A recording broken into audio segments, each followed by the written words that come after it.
Welcome back, Troglodytes, to your daily dose of guitar information, the Trogly's Guitar Show. Hey, Reverb added a new feature recently.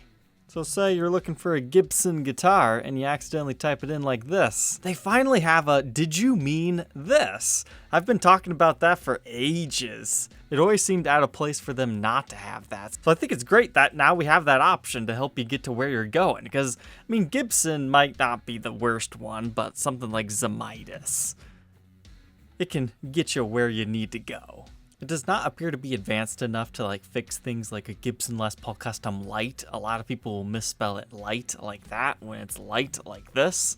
But I could see how that feature could come in handy. But anyways, the first topic I want to talk about tonight is the Captain Kirk Douglas SGs. We're not talking the original one over here. We're talking the brand new ones. This is hilarious to me. People are starting to list these for well over their brand new price used, simply because Gibson cannot keep up with the demand for these things. Now, thankfully, I can't actually find any documented sales of somebody getting $1,000 over list price, but that just goes to show you how popular these things are. While editing this video about 5 days later, there are 2 that have sold, but we don't know for how much, but they were asking more than brand new. And let me say, somebody got a steal of a deal on that one, unless it had something seriously wrong with it. And, in fact, I'm curious enough to check that out. From Sweetwater as a demo model. But nothing too crazy. Yeah, that was a fantastic deal for someone.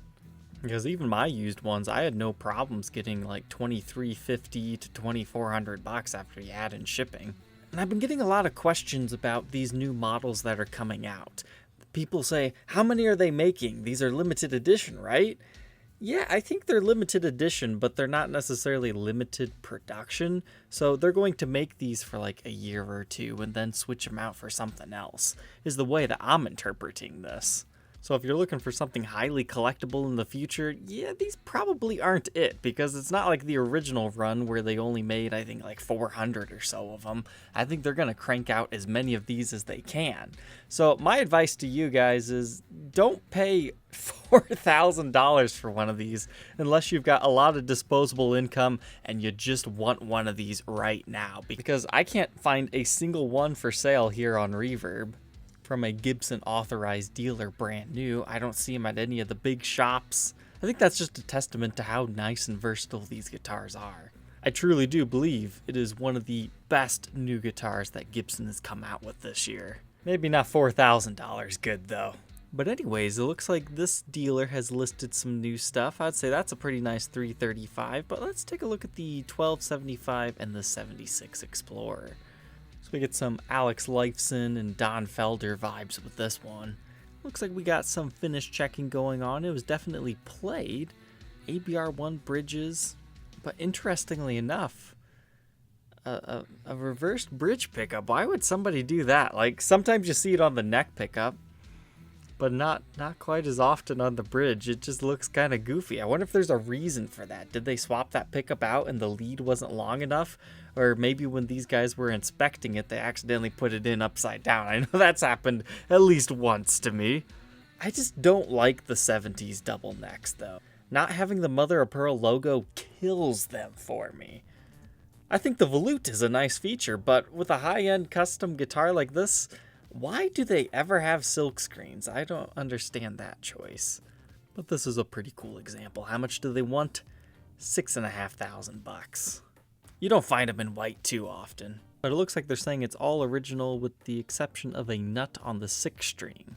But unfortunately, no explanation for the bridge pickup, so I'm just gonna guess their guitar tech made a mistake. But this, ooh.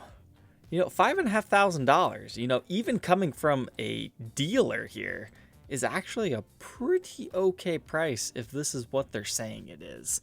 So the Explorer first came back in 1976 after being discontinued in the original 50s and early 60s run. And they didn't come back as Carina right away. They came back as Mahogany, but they were a limited edition. So if you want a highly collectible Explorer, it's the 1976 limited edition one. And I've actually owned one of these before. It had the headstock snapped off of it. I ended up sending it down to a repair shop, but then I got impatient waiting for it to get fixed. So I sold it while it was at the repair shop to somebody who just wanted it as is and to foot the bill of the repair.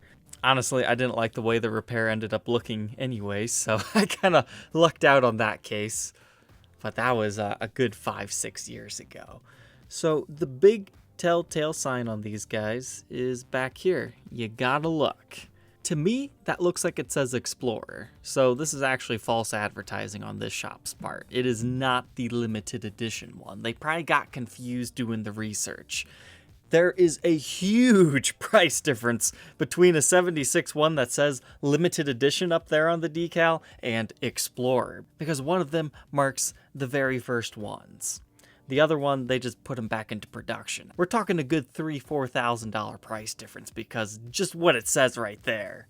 So this, I was saying it was a great deal for the limited edition Explorer, but this one just being a regular Explorer, I would say it's actually a little overpriced.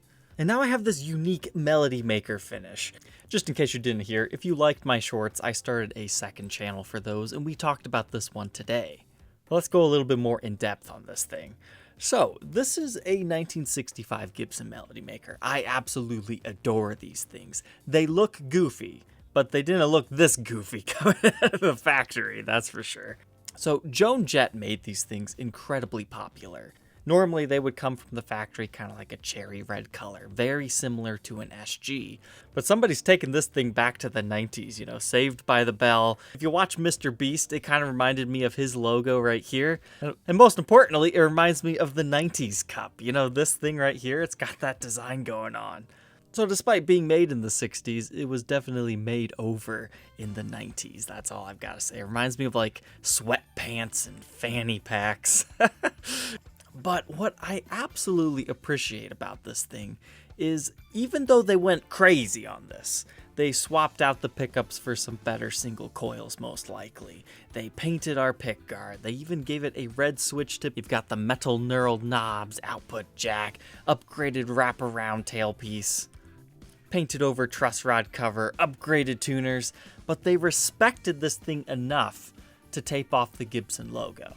They didn't cover that over. So in my opinion, this thing still looks pretty good because you got everything that you would want. I mean, it might not be the best paint job in the world, but as I've been looking at this throughout the day today, it's like, you know, it's actually okay. I do enjoy it now. I have a new appreciation. And the fact that I like these 65 Melody Makers anyways, that's just good. And the paint work, it seems all right. It's not sloppy. They definitely did what they wanted to do in a halfway decent manner. Oh, but whoa! They took the time to mask off Gibson, but they didn't take the time to mask off the serial number? I mean, by the 90s, collectors were kind of a thing, so you would think, unless this thing was stolen, and that's why they changed its identity, but they still wanted it to say Gibson. Ooh, that shrouds this one in mystery. That's kind of a no-go for me not having a serial number. But it does come with this weird makeshift case. It looks like it'll do the job, but nothing too fancy. But how's the price on this? It's actually down to $1,500. He started this one at $1,700 today when it was first listed, but I'm guessing he probably got some hate messages, so he put it down to $15. What do I think it's worth in this condition? Probably $900, and I think that's being generous. You can definitely get a factory original one for that price, so he's seeking a premium for that. Here's a cool one that Guitar Chimp listed. I swear this one has been posted before, and I've talked about it a long time ago. It seems to change hands, or you just never forget the Flying V2 in Silver Burst with gold hardware, strangely enough. That's what always makes this particular one stand out to me. The Flying V2 was basically Gibson's take on revamping the Flying V and the Explorer for the 80s. There was also an E2. They basically just contoured them a little bit. I do have videos on these things. I do not have a boomerang pickup example though. I had the scalloped fretboard one, but that's not really a quality video to watch. These are single coils. Believe it or not, This thing sounds like a Stratocaster from my memory of the one that I've had. It's not what you would expect, and I think that's why the V2 ultimately failed, because in their last year of production, they actually switched them over to humbuckers. You can always tell if you have a modified one, though, because the single coil version actually cuts out some of the fretboard there, whereas the humbucker iteration does not. I've always thought these were some of the scariest looking flying Vs, and I've never really liked them for that aspect, but I wouldn't mind documenting a silver burst one. You know, the Bahama Blue's cool, all the custom colors. I mean, if you're a real collector guy, these are fun to collect because they came in a lot of fun fruity flavors. But gold hardware on silver burst. You know, maybe if they would have bursted the back, these things would have been a lot cooler. It's kind of a shame that it's only done up on the front. But this one does appear to be in pretty decent shape. So if you are a collector of these and you still need a silver burst, you can check it out. How much does he want for this Kalamazoo made instrument in 1980? $5,000. I'd say it's fair. I mean, it's a rare color. It seems to be in good shape. It's mainly a collector's guitar. I mean, you can get cheaper V2s, don't get me wrong. Most dealers just ask way too much for these things and they really don't sell. If you're okay with a natural walnut or a maple one, you know, anywhere between $28,000 to $4,000 is what you normally get. What? I got scared for a moment. That's a strange photo. But I think what you're seeing is the gig bag in the background. Man, I thought somebody chopped one of these things up. Well, anyways, we clicked on here. Now you can actually see a humbuckered version. So they put dirty fingers in at the end just to kind of help sell them. But they ditched the pick guard. Ultimately, in my opinion, the V2 is more of a collector's guitar. The E2, on the other hand, though, actually has famous users, so it is much more desirable for some people. I mean, why wouldn't you want an Explorer with a comfort carve? Honestly, I gotta get one of these things in because I like the design a lot better for the E2 than the V2. Mainly because the Explorer doesn't look too crazy. It just got some comfort carves, and who doesn't want that? I could actually see Gibson bringing the E2 back. Short of like a very limited edition run of the V2, I don't see that happening. But the E2s, I could see that being a production thing. That's not that bad of a deal for a Heritage 80. I'm asking a lot more for mine, but this thing's a plain top. The top means everything for these. But these plain top Heritage models, they are a fantastic value usually to get an older guitar. Remember back when I really got into this guitar thing, I had one of these. I think I sold it for like $3,500, and you know, nowadays that's like a steal. But I had a guy drive up from Michigan to purchase it. I mean, at least this one has a little bit of figuring back here. Doesn't seem to be in too bad a shape. It was originally in Japan. Honestly, that decal so off-centered would bug me. And somebody went a little crazy installing that tuner. But it's got the original case, replaced handle, as is common on those guys. Ooh, and filled out paperwork. That's cool. How much does he want? $44.99. Not the worst price in the world. If you could haggle him down to $4,000, I mean, you can't really go wrong. A lot of people would decide, do I want one of these or do I want like a modern day R9? It depends what you want. If you want an older guitar that has a little bit of heritage to it, Tim Shaw PAFs and really cool knobs, yeah, go for one of these things. But if you don't care that the guitar is old, you would rather have something more historically accurate and correct, a bit bigger of a neck, better dish carve and things like that, yeah, you're going to want to go for the modern day reissue. But these are solid guitars. But if you want a pretty one, you're going to have to pay up.